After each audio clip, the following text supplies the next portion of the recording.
മാനസികമായി വല്ലാത്തൊരു പിരിമുറുക്കത്തിലാണ് കേട്ടോ രോഹിത്. അതുകൊണ്ട് തന്നെ വീട്ടിലെല്ലാവരോടും വല്ലാത്തൊരു ദേഷ്യവും പ്രശ്നമൊക്കെയാണ്. ഇതൊക്കെ കണ്ട് മാനസികമായി തളർന്നിരിക്കുന്ന ബാലചന്ദ്രനെ അലീന സമാധാനിപ്പിക്കുന്നുണ്ട്. ഇത്രയും ദിവസം പലരെ തള്ളും ചവിട്ടും അടിയുമൊക്കെ കൊണ്ടതല്ലേ, അതുകൊണ്ട് അവൻ്റെ മാനസികാവസ്ഥ മാറാൻ കുറച്ച് ദിവസം എടുക്കും, നമ്മൾ വേണത് അഡ്ജസ്റ്റ് ചെയ്യാനെന്നൊക്കെ പറയാണ്. അങ്ങനെ സൈക്കോളജിസ്റ്റിനെ വിളിച്ച് അവന് ട്രീറ്റ്മെൻറ്റും ചെയ്യുന്നുണ്ട്. അതിന് ശേഷം ഇവർ 4 പേരും കൂടി അവനെ ഹാപ്പി ആയിട്ടിരിക്കാനും ശ്രമിക്കുകയാണ്. ഇതേ സമയത്ത് തന്നെ വൈജ വിളിച്ചിട്ട് വേറെ വീട് മാറുന്ന കാര്യത്തെപ്പറ്റി രോഹിത്തിനോട് സംസാരിക്കുകയാണ്. കൃഷ്ണമോൾ എന്തായാലും വരില്ല, നീയും ബബിതയും എൻ്റെ കൂടെ വരില്ലേ എന്ന് ചോദിക്കുമ്പം രോഹിത്ത് ഞാൻ വരുന്നുണ്ട് എന്ന് പറയാണ്. ബബിതയാണെങ്കിലും റെഡിയായിട്ട് നിൽക്കുകയാണല്ലോ അല്ലെങ്കിൽ തന്നെ. അങ്ങനെ വീടിൻ്റെ ഫോട്ടോസ് എല്ലാം ഇവർക്ക് അയച്ചു കൊടുക്കുകയാണ്. അതെല്ലാം ഇവർക്ക് ഇഷ്ടപ്പെടുന്നുണ്ട്. അങ്ങനെ പോകാനായിട്ടുള്ള തയ്യാറെടുപ്പുകളൊക്കെ നടന്നുകൊണ്ടിരിക്കുകയാണ്. ഈ വിവരം കൃഷ്ണനെ വിളിച്ച് വൈജ പറയാണ്, നീ എൻ്റെ കൂടെ വരുന്നുണ്ടോ എന്ന് ചോദിക്കുമ്പം ഇല്ല, ഒരിക്കലും ഞാൻ എൻ്റെ അച്ഛനെ വിട്ട് വരില്ല എന്ന് പറയാണ്. അച്ഛനെ കെട്ടിപ്പിടിച്ച് നീ അവിടെ ഇരുന്നോ, അനുഭവിക്കുമ്പോളേ പഠിച്ചോളും. ആ അലീനയുണ്ടല്ലോ, അവളെയും കല്യാണം കഴിച്ച് ഒരു ദിവസം നിന്റെ തന്ത ജീവിക്കും, അന്നേ നീ പഠിക്കുള്ളൂ. ചേ, അമ്മ എൻ്റെ വൃത്തികളൊക്കെ ഈ പറയുന്നേ. അലീന ചേച്ചിയും എന്നെപ്പോലെ തന്നെയാ അച്ഛന്. ഞാൻ എങ്ങനെയാണോ അച്ഛന് അതുപോലെ അലീന ചേച്ചിയും. എടി, നിനക്ക് നാണമില്ലേ ഇത് പറയാനായിട്ട്? അത് അയാളുടെ മകളൊന്നുമല്ല, അയാളെ കള്ളം പറയുന്നതാ. പെട്ടെന്നൊരു സുപ്രഭാതത്തിൽ അയാൾക്ക് എവിടെ നാടി ഇത്ര വലിയ മകൾ പൊട്ടിമുളച്ചുണ്ടാവുന്നത്? അതെല്ലാം അയാളെ കള്ളം പറയുന്നതാ. നമ്മുടെ വീട്ടിൽ വന്ന് 1.5 മാസം കഴിഞ്ഞിട്ടല്ലേ അയാളെ മകളാണെന്ന് പറഞ്ഞത്. അതുവരെ അയാൾ എന്താ പറയാതിരുന്നത്? ഞാൻ ഒരുപാട് തവണ അവളെ ആട്ടുകയും തുപ്പയൊക്കെ ചെയ്തിട്ടുണ്ട്, എന്നിട്ടും അയാൾ പ്രതികരിച്ചില്ലല്ലോ. പെട്ടെന്നൊരു സുപ്രഭാതത്തിൽ അത് അയാളുടെ മകളായി. എന്നിട്ട് എന്നെ പുറത്താക്കി. ഞാൻ വേണ്ടെന്ന് അയാൾ പറഞ്ഞില്ലേ? എന്നെക്കാട്ടിലും വലുതാണ് അവളെന്ന് അയാൾ പറഞ്ഞില്ലേ? അതിനർത്ഥം എന്താ? നീ തന്നെ ഒന്ന് ചിന്തിച്ചു നോക്ക്. അമ്മയെ ചിന്തിക്കേണ്ട കാര്യമൊന്നുമില്ല. സത്യം എന്താണെന്ന് എനിക്കറിയാം. അലീന ചേച്ചി ആരുടെ മകളാണെന്നും എനിക്കറിയാം. അതിനെക്കുറിച്ചൊന്നും അമ്മ കൂടുതൽ വിശദീകരണമൊന്നും പറയേണ്ട ആവശ്യമില്ല. ഞാൻ എന്തായാലും അമ്മയുടെ കൂടെ വരില്ല. വേണ്ടടി, നീ വരണ്ട. അനുഭവിക്കുമ്പോഴേ നീ തന്നെ വന്നോളൂ. അവിടെ ഇട്ട് അലീനയും അയാളും കൂടി നിന്നെ ഇതാക്കിക്കോളും. ആ സമയത്ത് നീ തിരികെ എൻ്റെ അടുത്തേക്ക് തന്നെ വരും എന്ന് പറയാണ്. കൃഷ്ണയോട് ബാലചന്ദ്രൻ ചോദിക്കാണ്, അല്ല മോളെ, ആരാ വിളിച്ചേ? നിന്റെ അമ്മയാണോ? അതെ അച്ഛാ, അമ്മ പുതിയ വീടെടുത്തു, അങ്ങോട്ടേക്ക് ചെല്ലാൻ പറഞ്ഞ് എന്നെ കൂടി വിളിച്ചതാ. എന്താ, നീ പോകുന്നുണ്ടോ? ഹേയ്, ഞാൻ എൻ്റെ അച്ഛനെ വേണ്ടിയിട്ട് എങ്ങോട്ട് പോകാനാ? എനിക്കെൻ്റെ അച്ഛൻ മതി, ഞാൻ അങ്ങോട്ടേക്ക് പോവില്ല. അല്ല, നിന്റെ ബാക്കി 2 പേരും അങ്ങോട്ട് പോകാൻ തയ്യാറായി നിൽക്കുകയല്ലേ? അതൊക്കെ അവരുടെ കാര്യം, സത്യങ്ങളൊന്നും അവർക്കറിയില്ലല്ലോ. എനിക്കറിയാലോ അച്ഛാ എന്ന് പറയാണ്. അച്ഛാ, ഞാനൊരു കാര്യം പറയട്ടെ, ഭവിതേച്ചിയോടും രോഹിതേറ്റിനോടും നമുക്ക് സത്യങ്ങൾ പറഞ്ഞാലോ? അലീന ചേച്ചി അമ്മയുടെ മകളാണെന്ന്. അപ്പൊ പിന്നെ അവനും കൂടെ പോയില്ല. ഏയ്, അത് വേണ്ട. അവർ രണ്ടും അറിഞ്ഞാലേ മോൾ അറിഞ്ഞ പോലെയല്ല, സംഭവം കൂടുതൽ വഷളാവും. പിന്നെ അവരവരുടെ അമ്മയെ വെറുക്കും. അതൊന്നും വേണ്ട. അവർ കുറച്ചുകൂടി പ്രായമായ കുട്ടികളല്ലേ, അവരറിഞ്ഞത് അതിന് മോശം എന്നൊക്കെ പറയണം കേട്ടോ. അതിനുശേഷം അലീനയോട് പോയിട്ട് കൃഷ്ണ ഈ കാര്യം പറയാണ്. അമ്മ ഇതുപോലെ വീട് വാടകയ്ക്ക് എടുത്തു, അങ്ങോട്ടേക്ക് മാറാൻ വേണ്ടി എന്നെയും വിളിച്ചു എന്ന്. അലീന പറയാണ്, ഞാൻ കാരണം എല്ലാം തകർന്നടിഞ്ഞ് പല വഴിക്കായി പോവാല്ലേ മോളെ, എനിക്കിത് സഹിക്കാനാവുന്നില്ല. ഞാൻ എത്രയും പെട്ടെന്ന് ഇവിടുന്ന് പോവാ. അയ്യോ ചേച്ചി, എങ്ങോട്ട് പോവാനാ? ഞാനതെല്ലാം സെറ്റാക്കിയിട്ടുണ്ട്. ഞാൻ എന്തായാലും ഇവിടുന്ന് ഇറങ്ങും. പിന്നെ ഇത് നീ അച്ഛനോടൊന്നും പറയാൻ നിൽക്കേണ്ട. അച്ഛൻ അറിഞ്ഞാൽ ഉറപ്പായിട്ടും വിടില്ലെന്ന് എനിക്ക് ഉറപ്പാ. അച്ഛൻ എന്നെ ഇവിടെ തന്നെ പിടിച്ചു നിർത്തും. അമ്മയോടുള്ള വാശിയുണ്ട്, എന്നോടുള്ള സ്നേഹമുണ്ട്. അമ്മേനെ ഒരിക്കലും അച്ഛൻ അംഗീകരിക്കാൻ സാധിക്കില്ലെന്നാ അച്ഛൻ പറയുന്നേ. അതിനൊക്കെ എങ്ങനെയെങ്കിലുമൊക്കെ ഒരു മാറ്റം വരുത്തണം. അതുകൊണ്ട് ഞാൻ ഇവിടുന്ന് പോയാലേ പറ്റുള്ളൂ. ചേച്ചി ഇവിടുന്ന് പോയാലും പെട്ടെന്നൊന്നും അമ്മ വരും തോന്നില്ല ചേച്ചി. ചേച്ചി ഇവിടുന്ന് പോകണ്ട, ഞാൻ ഒറ്റയായി പോകും ചേച്ചി. ഒന്നും സാരമില്ല മോളെ, ഞാൻ വരുന്നതിന് മുമ്പ് നിങ്ങൾ എന്ത് സന്തോഷമായിട്ട് കഴിഞ്ഞ കുടുംബമാ, അതുപോലെ തന്നെ വേണം ഇനിയും. ഞാൻ വന്ന് കയറിയതോടുകൂടി എപ്പോഴും കമലയാണ്ടി പറഞ്ഞ് കേട്ടിട്ടില്ലേ, ഞാൻ വന്ന് കയറിയതോടുകൂടി കുടുംബം മുടിഞ്ഞു എന്ന്. സത്യ, ഞാൻ വന്ന് കയറിയതോടുകൂടി ഈ കുടുംബം മുടിഞ്ഞു. ഇനി അങ്ങനെ ഉണ്ടാകാൻ പാടില്ല. അതുകൊണ്ട് ഞാൻ ഇവിടുന്ന് പോവാ എന്ന് പറയാണ്. അച്ഛനതറിഞ്ഞാലേ ചേച്ചി ശരിയാക്കും. ചേച്ചി വിടുമെന്ന് തോന്നുന്നുണ്ടോ? അച്ഛനറിയാതെ ഞാൻ ഇവിടുന്ന് പോവുള്ളൂ. കൃഷ്ണമോളെ, നീ അച്ഛനോട് ഒന്നും പറയണ്ട. മനുവേട്ടനോട് സംസാരിച്ച് ഞാനൊരു ധാരണയിൽ എത്തിയിട്ടുണ്ട്. എത്രയും പെട്ടെന്ന് എനിക്ക് പോകണം. നിന്റെ അമ്മ വീട് മാറിക്കഴിഞ്ഞാൽ പിന്നെ ഞാൻ ഒരു സെക്കൻഡ് പോലും ഇവിടെ നിൽക്കില്ല. അങ്ങനെ നിൽക്കാൻ പാടില്ല. അതുകൊണ്ട് ഞാൻ പോകും. പിന്നെ ബബിതയും അതുപോലെ തന്നെ രോഹിത്തും അമ്മയുടെ കൂടെ പോയി താമസിക്കുന്നത് അത്ര ശരിയൊന്നുമല്ല. ഇനി അവർ സ്വഭാവം വഷളാവാനേ കാരണമാവുള്ളൂ. അതുകൊണ്ട് തന്നെ എത്രയും പെട്ടെന്ന് എനിക്ക് അവരെ തിരികെ കൊണ്ടുവരണം, അച്ഛനോട് തേപ്പിക്കണം എന്നൊക്കെ പറയാണ്. ചേച്ചി ഇങ്ങനെയൊക്കെ ചിന്തിച്ചാലും അവരുടെ മനസ്സിൽ ഇപ്പോഴും ചേച്ചിനെ ഒരു കരടായിട്ടില്ലേ കാണുന്നുള്ളൂ. അതിൻ്റെ ആവശ്യമുണ്ടോ ചേച്ചി? അതൊന്നും സാരമില്ല, അതൊന്നും മോള് വിചാരിക്കണ്ട. ഞാൻ എന്തായാലും പോകും എന്ന് തന്നെ പറഞ്ഞുകൊണ്ടിരിക്കുകയാണ്. അങ്ങനെ പുറത്തേക്ക് ഇറങ്ങിയിട്ട് മനുവിനെ അലീന വിളിക്കുകയാണ്. ഇതുപോലെ വാടകയ്ക്ക് വീടെടുത്തു, കൃഷ്ണനെ വിളിച്ചു, രോഹിയെയും ബബിതയൊക്കെ വിളിച്ചു എന്ന് പറയാണ്. എന്തായി എല്ലാവരും തീരുമാനം എന്താ? രോഹിത്തും ബബിതയും എന്തായാലും പോവാ, അവര് പോവാതിരിക്കില്ലല്ലോ. പക്ഷേ കൃഷ്ണ പോയില്ല, കൃഷ്ണ അച്ഛനിട്ടിട്ട് പോയില്ലെന്നാ പറയുന്നേ. അപ്പോ നിന്റെ തീരുമാനം എന്താ? ഞാൻ പറഞ്ഞില്ല മനുവേട്ടാ, ഞാൻ എന്തായാലും ഇവിടുന്ന് പോവാ. എപ്പോഴാണോ അവര് വീട് വേറെ മാറി താമസിക്കുന്നത് അപ്പോൾ തന്നെ എനിക്ക് ഇവിടെ ഇറങ്ങണം. അതിനുള്ള വഴി എത്രയും പെട്ടെന്ന് മനുവേട്ടൻ ഒപ്പിക്കണം. അലീന, ഞാൻ പറഞ്ഞല്ലോ നീ എൻ്റെ കൂടെ എറണാകുളത്തേക്ക് വാ, ഞാൻ അവിടെ നിനക്കൊരു ജോലി ശരിയാക്കി തരാം, എൻ്റെ കൂടെ സ്റ്റേ ചെയ്യാം. അതൊന്നും ശരിയാവില്ല മനുവേട്ടാ. അതെങ്ങനെ ശരിയാവാനാ? അല്ലെങ്കിൽ വേണ്ട, ഞാൻ നിനക്കൊരു വർക്കിംഗ് വുമൺ ഹോസ്റ്റൽ ഒപ്പിച്ചു തരാം. മനുവേട്ടാ, അതൊന്നും ശരിയാവില്ല. ഞാൻ പറഞ്ഞല്ലോ എനിക്ക് വേറെ ജോലിയൊന്നും വേണ്ട. ഈ ഹോം നഴ്സിംഗ് ആ ജോലിയാ എനിക്ക് ഇഷ്ടപ്പെട്ടത്. രോഗികളെ ശുശ്രൂഷിക്കുന്നതാ എനിക്കിഷ്ടം. അതുകൊണ്ട് ആ ഫീൽഡിലേക്കാ ഞാൻ പോണത്. എനിക്ക് അതുപോലെ എന്തെങ്കിലും മതി. എൻ്റെ പൊന്നലീന, ഞാൻ പറഞ്ഞല്ലോ, കൊല്ലപ്പള്ളി വന്നപ്പോൾ ഹരി, ഇവിടെ വന്നപ്പോൾ രോഹിത്ത്, അങ്ങനെ ഏത് വീട്ടിൽ പോയാലും ഓരോ ഞരമ്പന്മാർ കാണും. അതുകൊണ്ട് നിന്നെ ഇനി അങ്ങനെ ഇടാൻ എനിക്ക് താല്പര്യമില്ല. അന്ന് ഹരി രോഹിത്തിനടുത്തു നിന്ന് നീ രക്ഷപ്പെട്ടത് അങ്ങനെയാണെന്ന് നിനക്ക് ഓർമ്മയുണ്ടല്ലോ. ജസ്റ്റ് മിസ്സിനാ അന്ന് നീ രക്ഷപ്പെട്ടത്. അതും വയറിൽ കത്രിയെ കുത്തിക്കയറ്റി. അന്നിനൊക്കെ എന്തെങ്കിലും സംഭവിച്ചിരുന്നെങ്കിലോ? അതുപോലെ ഇനി ഉണ്ടാവാൻ ഞാൻ സമ്മതിക്കില്ല. എന്തൊക്കെയായാലും ഞാൻ നിന്നെ കെട്ടാൻ പോന്നവനാ. ആഹാ, അത് സ്വയമേ അങ്ങ് തീരുമാനിച്ചോ? പിന്നല്ലാണ്ട് വേറെ ആര് തീരുമാനിക്കാനാ? നിന്നെ വിവാഹം കഴിക്കാൻ പോകുന്ന ആളെ ഞാനാ. അതുകൊണ്ട് തന്നെ ഫ്രീഡം എടുത്തന്നെ ഞാൻ പറയാ, അങ്ങനൊന്നും എവിടെ പോയി നിൽക്കണ്ട. മാത്രമല്ല ഓരോ വീട്ടുകാരുടെ സ്വഭാവം അത്ര ശരിയൊന്നുമല്ല. പലരും പല രീതിക്കായി ഹോം നേഴ്സിനെ കാണുക. എൻ്റെ അമ്മയെ തന്നെ പറഞ്ഞാൽ മതിയല്ലോ, നിന്നൊരു വേലക്കാരിയെ പോലെയല്ലേ കണ്ടത്. മിക്കവാറും വീടുകളിലും അങ്ങനെ തന്നെ ആയിരിക്കും. അങ്ങനെ എല്ലാവരും ഒന്നും അങ്ങനെ ആയിരിക്കില്ല മനുവേട്ടാ. ഞാൻ എന്തായാലും അങ്ങനെ പോകാൻ തീരുമാനിച്ചിരിക്കുക. മനുവേട്ടൻ അതിന് പറ്റിയ, മനുവേട്ടൻ അറിയാവുന്നൊരു സ്ഥലം നോക്ക്, എന്നിട്ട് നമുക്ക് പറയാലോ. ആ ശരി, നിന്റെ പിടിവാശി അങ്ങനെയാണെങ്കിൽ നടക്കട്ടെ. പക്ഷെ ഒറ്റ കാര്യം, കല്യാണത്തിന് ശേഷം ഞാൻ വിടില്ലാട്ടോ. ഏതെങ്കിലും ഓർഫനേജിലോ അങ്ങനെ ഏതെങ്കിലും സ്ഥലത്തൊക്കെ പോയി പകല് മാത്രം നിനക്ക് വർക്ക് ചെയ്യാം. നിനക്ക് ആളുകളെ ശുശ്രൂഷിക്കാം, നിന്റെ ഇഷ്ടം പോലെ നോക്കാം. പക്ഷെ വൈകുന്നേരം ആകുമ്പോൾ വീട്ടിലേക്ക് വന്നേക്കണം, മനസ്സിലായല്ലോ? ഓ, ഉത്തരവ് പോലെ എന്നൊക്കെ പറഞ്ഞുകൊണ്ട് രണ്ടുപേരും ചിരിച്ചുകൊണ്ട് നിൽക്കാണ്. അങ്ങനെ അതിനുശേഷം രോഹിത്തിന്റെ മുറിയിലേക്ക് അലീന ചായയുമായിട്ട് ചെല്ലാണ്. അപ്പോഴേക്ക് രോഹിത് ചോദിക്കുന്നുണ്ട്, നിന്നോട് ഞാൻ ഇങ്ങോട്ടേക്ക് വരില്ലെന്ന് പറഞ്ഞല്ലേ, പിന്നെ നീ എന്തിനാ ഇങ്ങോട്ടേക്ക് വന്നത്? രോഹിത്തെ, അതിന് ഞാൻ എന്ത് തെറ്റാ ചെയ്തത്? രോഹി മോനെ, ഞാൻ എന്ത് തെറ്റാ ചെയ്തത്? നീ എന്തിനാ എന്നോട് ഇങ്ങനെ വാശി കാണിക്കുന്നേ? ഞാൻ ഒരു തെറ്റും ചെയ്തിട്ടില്ല. നീ ഒന്നും ചെയ്തില്ലല്ലേ? നീ വന്നു കയറിയപ്പിന്നെയാ ഈ കുടുംബം നശിച്ചത്. അതിനുമുമ്പേ എല്ലാവരും സന്തോഷമായിട്ട് പൊക്കോണ്ടിരിക്കായിരുന്നു. എൻ്റെ അച്ഛനും അമ്മയൊക്കെ എൻ്റെ സ്നേഹത്തിലായിരുന്നു അറിയോ? നീ ഒറ്റയെടുത്തി കാലെടുത്ത് കുത്തിയ പിന്നെ ഈ വീട് നശിച്ചു. ഇവിടെ മാത്രമല്ല, കൊല്ലപ്പള്ളിയും എല്ലായിടവും. നീ എല്ലാവരെയും മയക്കാൻ മിടിക്കുക. അങ്ങനെയാണല്ലോ എൻ്റെ അച്ഛനെ മയക്കിയെടുത്തത്. എൻ്റെ അമ്മ അതുകൊണ്ടല്ലേ രാത്രി ഇവിടുന്ന് പോയേണ്ടി വന്നതും അമ്മയ്ക്ക് ആക്സിഡൻ്റായി ഈ അവസ്ഥയിലേക്കായതും. നീ കാരണമാണ് എല്ലാം. അയാൾ ചോദിക്കുകയാണ്, അതിന് ഞാൻ എന്ത് തെറ്റാ ചെയ്തത്? നീ മയക്കാൻ മിടിക്കുകയാണല്ലോ. എൻ്റെ അച്ഛനെ മയക്കി നീ ഇപ്പോൾ കുപ്പിയിലായിരിക്കല്ലേ? ഞങ്ങളും കൂടെ പോയി കഴിഞ്ഞാൽ പിന്നെ നിനക്ക് സമാധാനമാവുമല്ലോ. അച്ഛനെയും കിട്ടി ഇവിടെ സുഖമായിട്ട് ജീവിക്കാമല്ലോ. ഈ സ്വത്തുക്കൾ അടിച്ചു മാറ്റാമല്ലോ. രോഹി, നീ എന്തൊക്കെ വൃത്തികളായി പറയുന്നേ? ഞാനേ നിന്നെപ്പോലെ തന്നെ നിന്റെ അച്ഛന് ജനിച്ച മകളാ. നിനക്ക് സംശയം ഉണ്ടെങ്കിലേ നീ പോയി നിന്റെ DNA ടെസ്റ്റ് എടുത്ത് എൻ്റെ കൂടെ എടുത്ത് നോക്ക്. അപ്പം അറിയാം ഞാൻ നിന്റെ സഹോദരിയാണോ അല്ലയോ എന്നൊക്കെ. അല്ലാതെ ചുമ്മാ അനാവശ്യം പറയരുത്. അപ്പോഴേക്കും അവൻ വന്നിട്ട് വാതില് അവളുടെ മുഖത്തിന് നേരെ കൊട്ടിയടയ്ക്കാണ്. അലീന അവിടെ നിന്ന് കരഞ്ഞുകൊണ്ട് ഇറങ്ങിപ്പോന്നുണ്ട്. അത് ബാലചന്ദ്രൻ കാണാണ്. എന്താ മോളെ? അവൻ പറഞ്ഞെല്ലാം ഞാൻ കേട്ടു. മോള് വിഷമിക്കണ്ട, സത്യമൊന്നും അവൻ അറിയില്ലല്ലോ, അതുകൊണ്ടാ ഇങ്ങനെയൊക്കെ പറയുന്നത്. എങ്കിലും അച്ഛാ, അവൻ്റെയൊക്കെ മനസ്സിൽ എന്നെക്കുറിച്ചുള്ള തെറ്റിദ്ധാരണയല്ലേ, അതൊരിക്കലും മാറുന്നില്ലല്ലോ. അവൻ്റെ മുഖത്ത് നോക്കി സത്യങ്ങൾ വിളിച്ചു പറഞ്ഞെന്നൊക്കെ എനിക്കുണ്ട്. എന്ത് ചെയ്യാനാച്ചാ, അതൊന്നും ഒരിക്കലും നടക്കില്ലല്ലോ എന്നും പറഞ്ഞുകൊണ്ട് കരഞ്ഞുകൊണ്ട് അവിടുന്ന് പോവാണ്. ഇത് കണ്ട് ബാലേന്ദ്രനും ഭയങ്കര സങ്കടമാകുന്നുണ്ട്. ബാലേന്ദ്രൻ അങ്ങനെ നേരെ രോഹിയുടെ മുറിയിലേക്ക് ചെല്ലാണ്. അല്ല, പോകാനുള്ളതെല്ലാം റെഡിയാക്കിയോ? ആ, റെഡിയാക്കി. അല്ല, നിന്റെ അമ്മ എന്ത് പറഞ്ഞു? ഇവിടെ ഞാനും അലീനയും കല്യാണം കഴിച്ച് ജീവിക്കാൻ പോവാന്നൊക്കെ പറഞ്ഞു കാണുമല്ലോ അല്ലേ? അപ്പോൾ അവനൊന്നും മിണ്ടുന്നില്ല. അവളതായി പറയുള്ളൂന്ന് എനിക്കറിയാം. അവളുടെ സ്വഭാവം അങ്ങനത്തെയാ, അതുകൊണ്ട് അവൾ അങ്ങനെ പറയുള്ളൂ. അല്ല, ഞാൻ നിന്നൊരു കാര്യം ചെയ്യട്ടെ. അലീനേനെ ഞാൻ ഇന്നേ വരെ മോശമായി കാണുന്നത് നീ കണ്ടിട്ടുണ്ടോ? അവളും എൻ്റെ മകളാണെന്ന് ഞാൻ നിങ്ങളോട് പറഞ്ഞില്ലേ?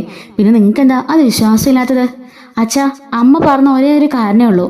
വന്ന 1.5 മാസത്തോളം അച്ഛൻ അവള് ഒരു വേലക്കാരി മാത്രമായിരുന്നു, ആരുമല്ലായിരുന്നു.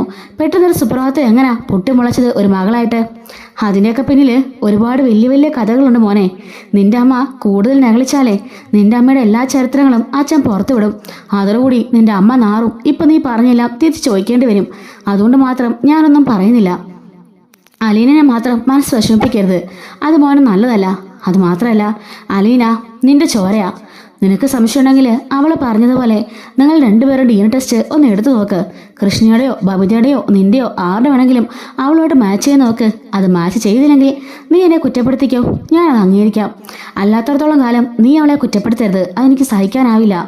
മാത്രമല്ല, നിന്നെ ഇപ്പോൾ ഇങ്ങനെ കാണാൻ സാധിച്ചത് തന്നെ അവൾ ഒറ്റയൊരുത്തി കാരണാ. അവളില്ലായിരുന്നെങ്കിൽ നീ ഇപ്പോഴും ജയിലിൽ കിടന്നേനെ. ഓ, എനിക്കൊന്നും കേൾക്കണ്ട അലീന പുരാണം. ആരെന്ത് പറഞ്ഞാലും അലീന അലീന അലീന. അവൾ എന്നെ രക്ഷപ്പെടുത്തിയെങ്കിൽ എനിക്ക് രക്ഷപ്പെടണ്ടായിരുന്നു എന്നൊക്കെ പറഞ്ഞിട്ട് അവനും ദേഷ്യപ്പെടാണ്. ബാലൻ ഒന്നും മിണ്ടാതെ മുറി വിട്ട് പുറത്തേക്ക് പോവാണ്. അങ്ങനെ രാത്രിയിൽ എല്ലാവരും കിടക്കാനായിട്ട് പോകായിരിക്കും. ഇതേ സമയം അലീന കിച്ചണിലെ ജോലിയൊക്കെ തീർത്തുകൊണ്ടിരിക്കുകയാണ് കേട്ടോ. എല്ലാം ക്ലീൻ ചെയ്തുകൊണ്ടിരിക്കുകയാണ്. കൃഷ്ണയും ബബിതയും എല്ലാവരും പോയി കിടന്നു. ഈ സമയം രോഹിത്ത് മുറിയിൽ വെള്ളം നോക്കുമ്പോൾ വെള്ളമില്ല കേട്ടോ. അതെടുക്കാനായിട്ട് അവൻ താഴെ കിച്ചണിലേക്ക് പോവാണ്. ഈ സമയം അലീനയ്ക്ക് രേവതിയുടെ ഫോൺ വരുന്നുണ്ട്. അങ്ങനെ ആ ഫോണുമായിട്ട് അവൾ അടുക്കളയുടെ വാതിലിലേക്ക് പോയി നിൽക്കുകയായിരിക്കും. ഇവൻ വന്ന് ഫ്രിഡ്ജ് തുറന്ന് വെള്ളം എടുക്കുന്നതൊന്നും അലീന അറിയുന്നില്ല കേട്ടോ. അലീന രേവതിയോട് ഈ കാര്യങ്ങളെല്ലാം പറയാണ്. രോഹിത്തിൻ്റെ മുറിയിലേക്ക് ചെന്നപ്പോൾ അവനോട് ദേഷ്യപ്പെട്ടു. ഇങ്ങനെ പലതും പറഞ്ഞു. എന്നൊക്കെ അവനോട് മുഖത്ത് നോക്കി സത്യനെ വിളിച്ച് പറയാനാ തോന്നിയത്. പിന്നെ വേണ്ടെന്ന് കരുതി ഞാൻ മിണ്ടാതിരിക്കായിരുന്നു എന്ന് പറയാണ്. ഇത് കേട്ട് അവനിങ്ങനെ ആലോചിക്കുകയാണ്. അവൻ്റെ അച്ഛനും പറഞ്ഞല്ലോ സത്യങ്ങളൊക്കെ വിളിച്ചു കൂവിയാൽ നിന്റെ അമ്മ നാറൂന്ന്. അതുകൊണ്ട് അലീന അങ്ങനെ പറഞ്ഞ ഭാഗത്ത് ഇവൻ അങ്ങോട്ടേക്ക് മാറി ഒളിച്ചു നിൽക്കുകയാണ്. ഈ സമയം അലീന രേവതിയോട് പറയുന്നുണ്ട്. അവർ രണ്ടുപേരും അങ്ങോട്ടേക്ക് പോകാമെന്നും പറഞ്ഞ് നിൽക്കുക ബബിതയും രോഹിത്തും. ബബിതയുടെ കാര്യം ഞാൻ നിന്നോട് പറഞ്ഞല്ലേ, അവനെ വിളിച്ച് വീട്ടിൽ കൊണ്ടിരിക്കുകയും അങ്ങനെ പല പല സംഭവങ്ങൾ ഉണ്ടായിട്ടുണ്ട്. അതുകൊണ്ട് തന്നെ ബബിത ഇവിടുന്ന് പോയാൽ ശരിയാവില്ല. അവിടെ ചെന്നാൽ അവൾ ഒന്നുകൂടി പിഴച്ച് നടക്കത്തേ ഉള്ളൂ. പണ്ട് അവളുടെ അമ്മയ്ക്ക് പറ്റിയ അതേ അബദ്ധം തന്നെ അവൾക്കും പറ്റും എന്ന് പറയാണ്. ഇതൊക്കെ കേട്ടുകൊണ്ട് അവനും എന്താണ് കാര്യം എന്നറിയാൻ വേണ്ടി വളരെ ആകാംക്ഷയോടെ നിൽക്കുകയാണ്. രോഹിയുടെ കാര്യം പിന്നെ നിനക്കറിയാലോ. അവനൊരു പാവ. അവനെ കൊണ്ടു നടന്ന് ചീത്തയാക്കിയത് ഹരിയാ. എനിക്ക് ഓർമ്മയുണ്ട്, അന്ന് എൻ്റെ കേസിലും അങ്ങനെ തന്നെ ആയിരുന്നു. ഹരി എപ്പോഴും വിളിച്ച് അവിടെ ഓർന്നൊക്കെ പറഞ്ഞ് അവൻ ഇതാക്കുന്നതൊക്കെ ഞാൻ കേട്ടിട്ടുണ്ട്. അത് മാത്രമല്ല, രോഹിക്കാണെങ്കിലോ ഈ ഒരു കാര്യത്തിനൊക്കെ നല്ല പേടിയുണ്ടായിരുന്നു. പക്ഷെ ഹരി അതെല്ലാം മാറ്റിയെടുക്കുമായിരുന്നു. എന്തായാലും അവൻ രക്ഷപ്പെട്ടല്ലോ, എനിക്കത് മാത്രം മതി. മാമച്ചോടും ഗ്രേസാനോടൊക്കെയുള്ള നന്ദി എത്ര പറഞ്ഞാലും മതിയാവില്ല മോളെ എന്നൊക്കെ പറയാണ്. അപ്പം ഇവരാണ് രക്ഷപ്പെടുത്താൻ രേവതിക്കുട്ടി ഒരു കാരണക്കാരിയാണെന്നുള്ള കാര്യം രോഹിത്തിനും തിരിച്ചറിയുന്നുണ്ട് കേട്ടോ. അല്ലേ ചേച്ചി, ഞാനൊരു കാര്യം പറയട്ടെ. ആ വൈജ മാഡം എന്തിനാ ഇത്രയ്ക്ക് അഹങ്കരിക്കുന്നത്? അവരെന്ന് വെച്ചാൽ അത്രയ്ക്ക് പെർഫെക്റ്റ് ആണോ? അവരല്ലേ എല്ലാ തെറ്റുകളും ചെയ്തത്? ചേച്ചീനെ ഈ ഒരു ഗതിയിലാക്കാൻ കാരണക്കാരിയും അവരല്ലേ? എന്നിട്ട് പിന്നെ അവരൊരു പുണ്യവതിയെ പോലെ കിടന്ന് ബഹളം വെക്കുന്നത് എന്തിനാ? മോളെ, അതൊന്നും പറഞ്ഞിട്ട് കാര്യമില്ല. അവരുടെ വിചാരത്തിൽ അവരുടെ മകൾ മരിച്ചുപോയി. ഞാനാണെങ്കിലോ അദ്ദേഹത്തിൻ്റെ മകളും. പിന്നെ അവർ പറഞ്ഞതിൽ ന്യായമില്ലേ? അവരുടെ ഭാഗത്തുനിന്ന് ചിന്തിക്കുമ്പം അവരൊരു പെർഫെക്റ്റ് ലേഡിയും അച്ഛൻ ഒരു കൊള്ളരുതാത്തവനുമായിട്ടാണ് ഇപ്പോൾ ചിത്രീകരിച്ചിരിക്കുന്നത്. അച്ഛൻ്റെ മക്കളുടെ മുമ്പിലും അവരത് മാക്സിമം പ്രയോജനപ്പെടുത്തുന്നുണ്ട്. ചേച്ചി, അത് വലിയ കഷ്ടമല്ലേ?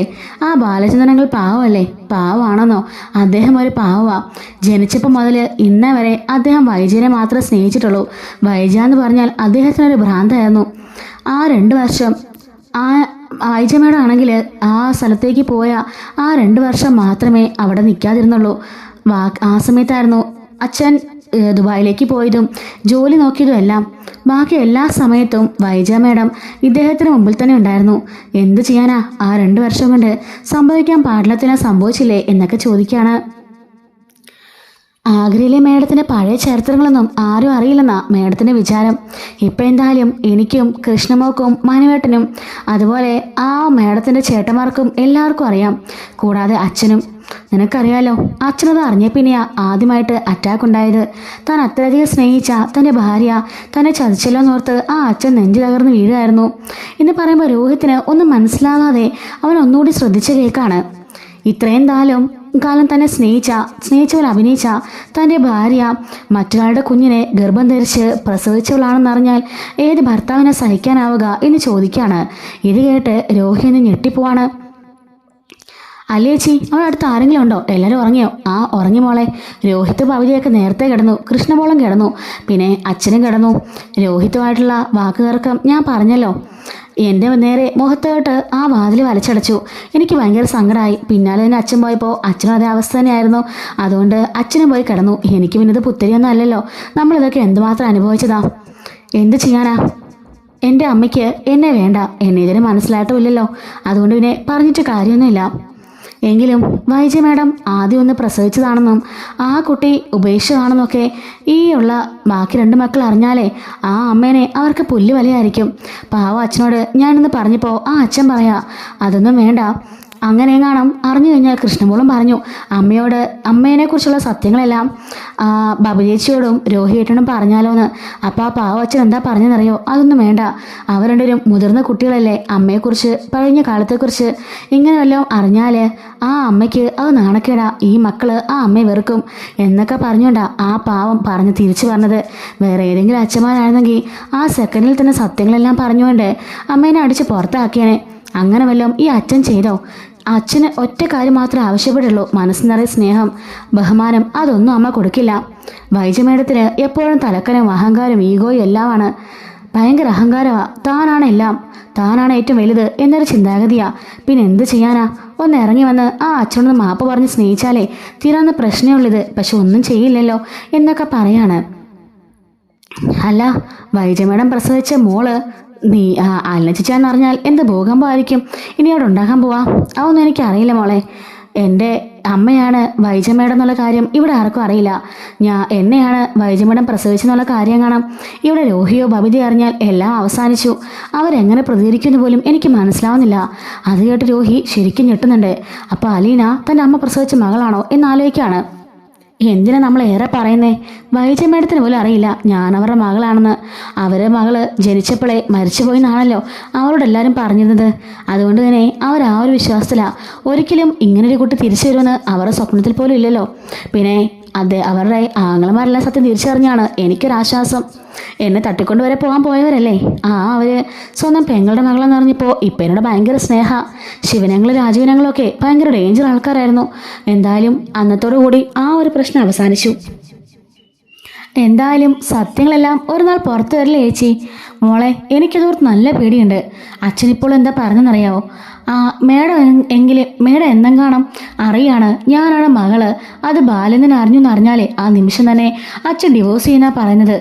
എന്നെ ചതിച്ചു, എൻ്റെ ജീവൻ നശിപ്പിച്ചെന്നൊക്കെ പറഞ്ഞ് അച്ഛൻ എപ്പോഴും ബഹള. അല്ലെ തന്നെ ബബിതയുടെയും രോഹിത്തിൻ്റെയും മേഡത്തിൻ്റെയും കാര്യം ഓർത്ത് ആ പാവത്തിന് ഒരു സമാധാനം ഇല്ല. ഇനി ഞാനായിട്ട് ഇവിടെ നിന്ന് സമാധാനം കിട്ടുന്നില്ല. ഇവർ വീട് മാറിയാൽ അപ്പോൾ തന്നെ ഞാൻ പോകും. അയ്യോ ചേച്ചി എങ്ങോട്ട് പോകാനാ? ഞാൻ മനുവേട്ടനോട് എല്ലാം പറഞ്ഞ് സെറ്റാക്കിയിട്ടുണ്ട്. ഏതെങ്കിലും ഒരു വീട്ടിൽ ഒരു ഹോം നേഴ്സായിട്ട് ഞാൻ പോകും മോളെ. എനിക്കിവിടെ അങ്ങനെ നിൽക്കാൻ പറ്റുന്നില്ല. വൈജ മേഡം ഇവിടുന്ന് ഞാൻ കാരണം തല്ലിപ്പിരിഞ്ഞ് വേറെ വീട്ടിലേക്ക് മാറിപ്പോകുന്നത്. അച്ഛനോട് കുറേ പ്രാവശ്യം പറഞ്ഞതാ അലീന ഇവിടെ ഇല്ലെങ്കിൽ വരാന്ന്. പക്ഷെ അച്ഛൻ സമ്മതിച്ചില്ല. അവരങ്ങനെ വീട് മാറി ഒരു ഭാര്യയും ഭർത്താവും താമസിച്ചിട്ട് ഞാനിവിടെ നിന്നിട്ട് എന്ത് പ്രയോജനമുള്ളത്? അതുകൊണ്ട് എത്രയും പെട്ടെന്ന് ഞാനിവിടുന്ന് പോകും. അയ്യോ, അതിന് ബാലനെങ്കിൽ സമ്മതിക്കോ? അച്ഛൻ സമ്മതിക്കില്ല. പക്ഷെ അച്ഛൻ അറിയാതെ ഞാൻ ഇവിടുന്ന് പോകും. അത് അത്യാവശ്യമാണ് മോളെ. കാരണം ഞാൻ പോയില്ലെങ്കിൽ ഈ കുടുംബം തകർന്നു പോകും. ഇവരെല്ലാവരും ഒരുമിച്ച് ജീവിക്കണം.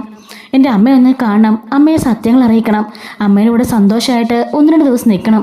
അത് മാത്രം ഓർത്തുകൊണ്ടല്ലേ ഓർഫനേജിൽ നിന്ന് നമ്മൾ ഇങ്ങോട്ടേക്ക് വന്നത്. പക്ഷെ ഇവിടെ വന്ന് എന്തൊക്കെയോ സംഭവിച്ചു. ആരറിയണമെന്ന് കരുതിയോ അവരെല്ലാം സത്യം അറിഞ്ഞു. ആരറിയണമെന്ന് കരുതിയോ അതുമാത്രം സത്യം അറിഞ്ഞില്ല. ഇനിയിപ്പോൾ സത്യം അറിയാൻ വേണ്ട. എങ്ങനെയെങ്കിലും ഇവിടുന്ന് പോകണം.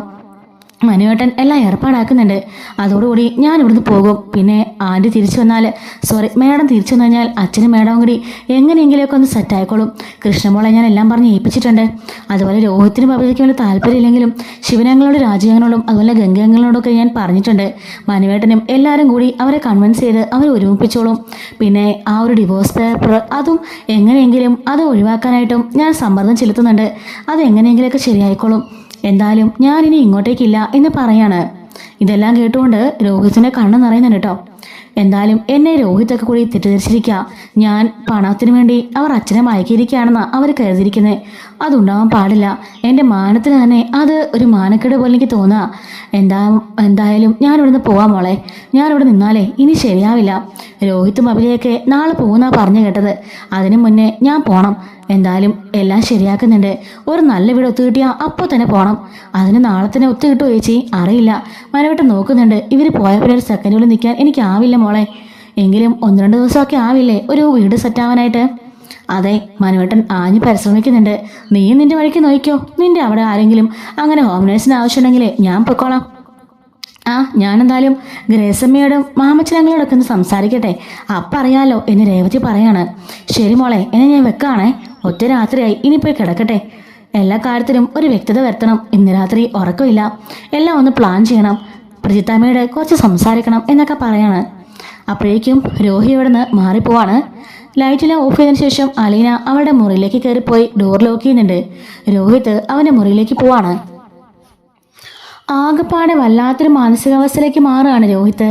ഇത്രയും കാലം അച്ഛൻ്റെ മകളാണെന്നൊക്കെ പറഞ്ഞിട്ടും അത് വിശ്വസിക്കാതെ അച്ഛനെ തെറ്റിദ്ധരിച്ച് അലീനെ തെറ്റിദ്ധരിക്കായിരുന്നല്ലോ അവൻ. ഇപ്പോൾ ഞാൻ പറയുന്നു തൻ്റെ അമ്മയുടെ മകളാണെന്ന്.